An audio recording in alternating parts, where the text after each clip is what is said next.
Iran, 1979. Anatomy of a Revolution.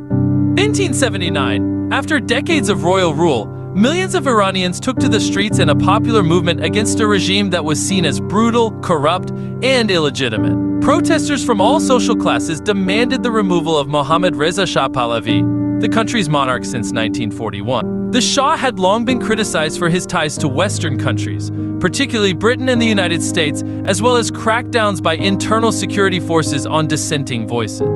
There was a feeling that we were being humiliated by the Shah and his regime. Domestically, the Shah's regime was a dictatorship.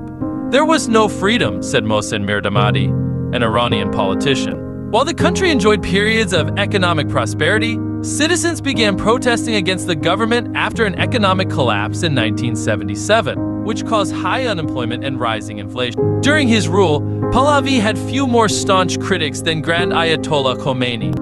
The cleric condemned the Shah's White Revolution, an ambitious modernization program that redistributed land and pushed for social reforms in the 1960s, criticizing that it undermined Iran's Shia traditions and served foreign interests. The Shah arrested Khomeini in 1963 and forced him into exile a year later. But the cleric would continue to bear influence from afar, calling for an end to the monarchy and the establishment of an Islamic Republic.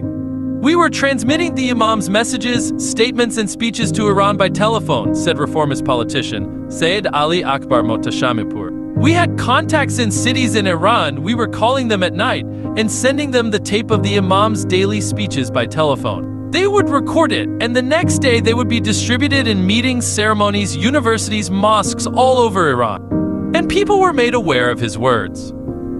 Khomeini's taped speeches won a growing audience among Iranians in the 1970s, many of whom were dissatisfied with the government. The so-called cassette revolution was underway.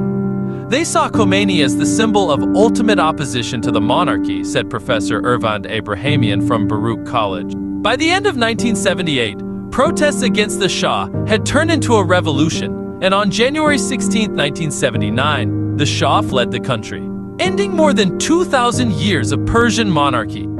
On February 1st, Khomeini returned to Iran to crowds of supporters and soon after appointed an interim prime minister. Under the new government, many opposition leaders were jailed or executed, while many former prisoners were released. The country was transformed into an Islamic Republic and set on a new path, one that brought it to war with its neighbor and ongoing conflict with the West.